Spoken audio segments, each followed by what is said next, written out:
Hello and welcome to another exciting episode of What's on That Shelf with me, your host, the guy telling you what's on that shelf, Robert Swartwood.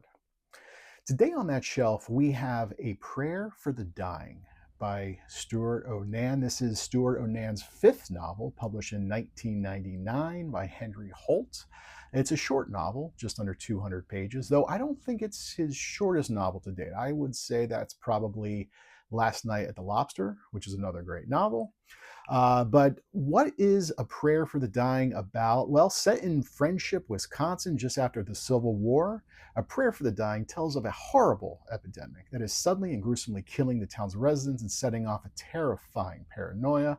The main character, Jacob, who is the sheriff, undertaker, and pastor, is overwhelmed by the fear and anguish around him, and his sanity begins to fray.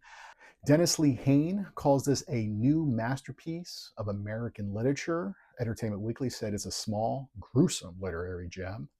Booklist said it's an amazing novel, at once highly realistic, yet at the same time poetically metaphoric.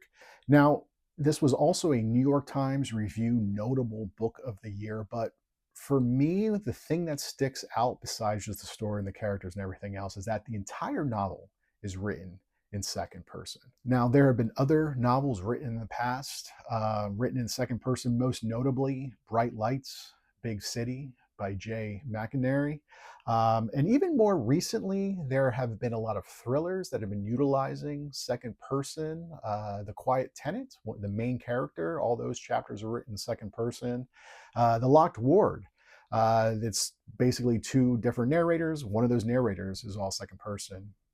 I have, of course, utilized second person before. My first novel, The Calling, the prologue epilogue, written second person. My second Avery Bishop novel, also prologue epilogues, written second person. And of course, I've written an entire novel in second person, New Avalon, which quite honestly was inspired heavily by A Prayer for the Dying. And as an aside, Stewart O'Nan was kind enough to read a very early draft to give me feedback on it.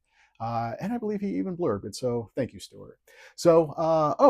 And even more exciting, it has finally been adapted for a feature film starring Johnny Flynn and John C. Reilly. It's directed by Dara Van Dusen. I hope I'm pronouncing that correctly, but that has been filmed. The trailer, if you go online, you can find the trailer. I'm not sure yet on a release date for the film, but hopefully it will be out shortly. So, again, A Prayer for the Dying by Stewart O'Nan.